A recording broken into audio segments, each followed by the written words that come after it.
नमस्कार दोस्तों। इस वीडियो में मैं आपको बताऊंगी कि ब्रेकअप क्या होता है, ब्रेकअप असल में होता क्या है, किस तरीके से वो आपको अफेक्ट करता है, आपकी फिजियोलॉजी को, इमोशनल हेल्थ को, साइकोलॉजिकल हेल्थ को, और उसके क्या इफेक्ट्स आप में होते हैं। क्योंकि अक्सर क्या होता है कि जैसे ही कोई ब्रेकअप हुआ हम लोग कोशिश करते हैं कि उससे ओवरकम कर पाए, जल्दी से मूव ऑन कर पाए और ठीक हो जाए। लेकिन हम ये नहीं समझ पाते कि हुआ क्या है हमारे साथ क्या हो रहा है। अपने इमोशंस को पहचान नहीं पाते हैं, उससे डील करना तो नेक्स्ट स्टेप होता है। पहले हम समझें कि क्या होता है। तो इस वीडियो में मैं ये बिल्कुल बात नहीं करने वाली हूँ कि ब्रेकअप से डील कैसे करना है, क्या क्या स्टेप्स करने हैं, और ऐसा कोई रूल भी नहीं होता जो हर इंसान पर लागू हो और वो क्या करे। तो ये अगर आप ये एक्सपेक्ट कर रहे हैं कि इस वीडियो में ऐसा कुछ होगा, तो ऐसा बिल्कुल नहीं है। इस वीडियो में मैं बस ये बताऊंगी कि ब्रेकअप किस तरीके से होता है, क्या इफेक्ट होते हैं और कैसे आप उसको अच्छे से समझ सकते हैं। पिछले वीडियो में मैंने कोशिश करी थी कि थोड़ा सा डिटेल में डीलिंग विद ब्रेकअप के बारे में बता पाऊं। तो अगर आप वो वीडियो देखना चाहें तो ऊपर आई बटन पर क्लिक करके उसे देख सकते हैं, या फिर वीडियो के डिस्क्रिप्शन में जो लिंक है नीचे वहां पर क्लिक करके आप देख लीजिए। वीडियो इंग्लिश में है, हो सकता है उससे भी आपको कुछ मदद मिले। फिलहाल बात करते हैं आज के वीडियो के बारे में। तो क्या होता है ब्रेकअप, पहले ये समझते हैं। ब्रेकअप मतलब दो लोग जो कि इमोशनली हो सकता है कनेक्टेड हो, अटैच्ड हो, दो लोगों के बीच में किसी भी तरीके का कोई रिलेशन था, कोहैबिचुएशन था, कंपेनियनशिप थी, किसी भी तरीके की डिपेंडेंसी थी, इमोशनल अंडरस्टैंडिंग थी, या खास करके कोई रोमांटिक रिलेशन था, वो खत्म हो चुका है। तो ब्रेकअप में दो लोगों के बीच का एक रिलेशन जब खत्म हो जाता है तो उसे हम कह सकते हैं ब्रेकअप। मतलब यहाँ पर किसी का लॉस हुआ है जो कि अनएक्सपेक्टेड था। हो सकता है आप बहुत इमोशनल इन्वेस्टेड हो किसी के, या बहुत टाइम का आपका रिलेशन था, काफी सालों का था, या ये भी हो सकता है कि आप कभी रिलेशन में वैसे नहीं थे, प्रॉपरली रिलेशनशिप में नहीं थे, पर कहीं ना कहीं आपके माइंड में एक होप थी किसी के साथ रिलेशन में। आप अपनी माइंड में आप सपने देख चुके थे, फ्यूचर आप सोच चुके थे, या फिर आप इमोशनली इन्वेस्टेड थे किसी पर्सन में, और अचानक से आपको रियलाइज होता है कि ऐसा नहीं है जैसा आप सोच रहे थे, या फिर जो आपने इतना टाइम से इन्वेस्टमेंट किसी भी रूप में किसी के साथ किया था वो अचानक से खत्म हो गया है। तो हो सकता है हम इस इतने साल के रिलेशन में किसी से काफी अटैचमेंट हो जाता है, डिपेंडेंसी हो जाती है, अब वो खत्म हो गया है तो आपको अचानक से कभी कभी समझ नहीं आ रहा होता कि क्या करना है। यहाँ तक कि कभी कभी अपनी आइडेंटिटी पर भी आपके इफेक्ट आ सकता है, क्योंकि आपकी आइडेंटिटी उस इंडिविजुअल के साथ इतनी इन्वॉल्व थी कि अब आप कहीं ना कहीं अपने को इनकम्प्लीट महसूस करने लग जाते हैं, या फिर आपको समझ नहीं आ रहा होता कि अब क्या, उस पर्सन के बिना आप इमेजिन नहीं कर पा रहे होते। तो कहीं ना कहीं इसमें इमोशंस काफी डीपली इन्वॉल्व होते हैं, और इमोशंस का पेन होता है, वो पेन वैसे ही होता है जैसे आपको कोई फिजिकल पेन हो। तो ये दर्द होता है, लेकिन यहीं पर हम समझ नहीं पाते कि ये पेन ऐसा ही पेन है।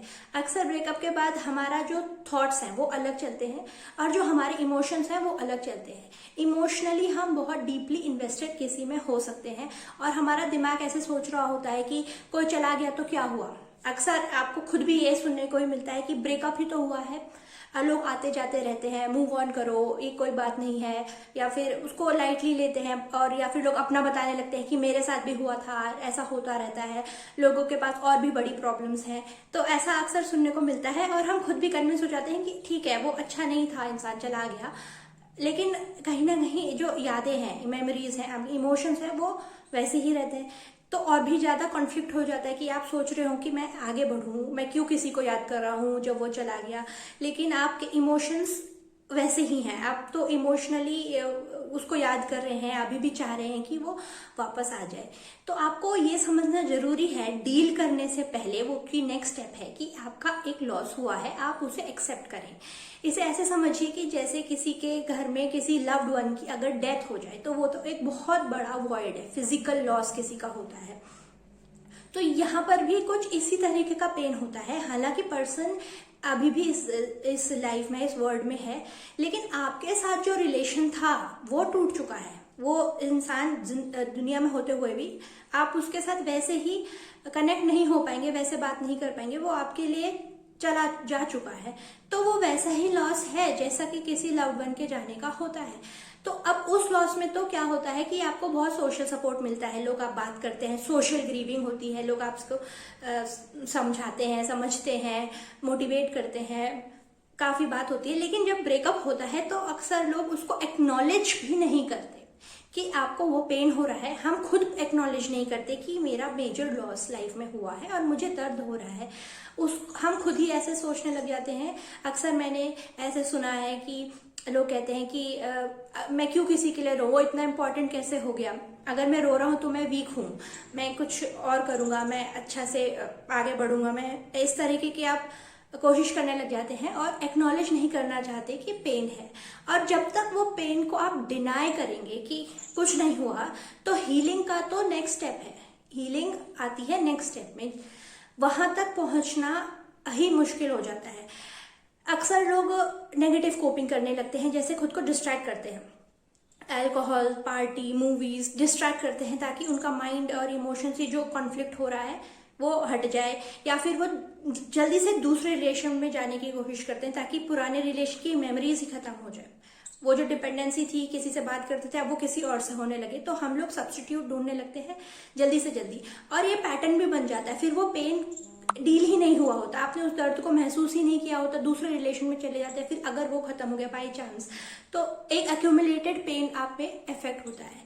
तो इस वीडियो में मैं बस यही बताना चाहूंगी मेनली कि अगर ब्रेकअप हुआ है तो it is a major loss, pain है, आप किसी से बात कर सकते हैं, और जो भी अगर आपको सुन रहा है वो आपको सुने, समझे।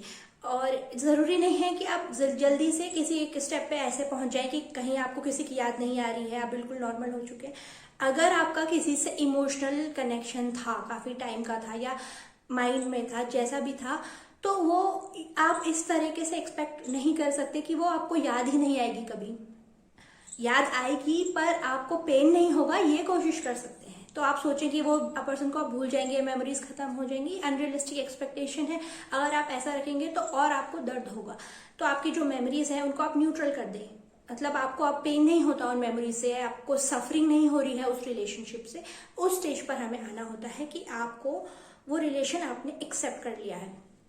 तो हो सकता है कभी आप एक स्टेज पर भी आ जाए जहाँ पे आप एक्सेप्ट कर लें कि ब्रेकअप हुआ है। इनिशियली क्या होता है कि हम एक्सेप्ट नहीं कर पाते कि कोई रिश्ता खत्म हो चुका है, हमें होप रहती है कि क्या पता वापस आ जाए, क्या पता ऐसा हो जाए, होप होती है। अगर या फिर गुस्सा आ रहा होता है कि ऐसा कैसे मेरे साथ हो गया, उसने ऐसे कैसे कर दिया, फिर आपको दुख हो रहा होता है, हो सकता है आप एक्सेप्ट भी कर ले, लेकिन फिर भी कुछ टाइम बाद फिर से हो सकता है याद आ जाए। फिर तो ऐसा पॉसिबल है, इट इज वेरी नॉर्मल। ऐसा नॉर्मल है कि आप इधर उधर किसी स्टेज से किसी स्टेज पर जंप कर रहे हो, या फिर आपको याद आ रही हो, फिर आप एक्सेप्ट कर रहे हो, तो ऐसा होता है।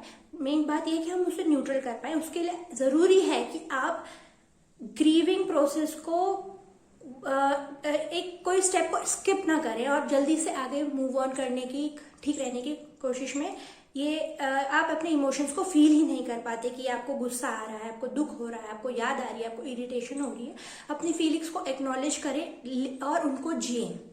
अपने इमोशंस को दबाएं नहीं, उनको डिनाई ना करें, उनको आने दें। अगर आपको रोना आ रहा है या आपको कुछ भी आ रहा है, अपने इमोशंस के साथ रहें। अगर आप थोड़ा अनकंफर्टेबल होंगे एक तरह से, तो ही आप कंफर्टेबल जोन में चले जाएंगे। तो इस वीडियो में मैं मेनली यही कहूंगी कि इट इज अ प्रोसेस, और हर किसी के कोपिंग और मूविंग ऑन की डेफिनेशन अलग होती है, और हर किसी का तरीका अलग होता है। तो आप अपना टाइम ले सकते हैं। एंड इसमें आपको अगर लगे कि बहुत टाइम हो गया है, बहुत ज़्यादा आप इसमें से उलझ गए हैं या ठीक नहीं हो पा रहे, तो आप प्रोफेशनल हेल्प ले सकते हैं। लेकिन ज़रूरी है कि आप इसको प्रोसेस को एक तरीके से जिए और अपने इमोशंस को दबाएं नहीं। तो उम्मीद है इस वीडियो से आपकी कुछ हेल्प हुई होगी। अगर आपको लगता है कि किसी और की भी इससे मदद हो सकती है तो प्लीज़ उनके साथ शेयर ज़रूर करिएगा वीडियो को। और अगर आप मेरे चैनल पर नए हैं तो प्लीज़ सब्सक्राइब ज़रूर करें। नेक्स्ट वीडियो में आपसे फिर मुलाकात होगी। Till then take care, bye bye.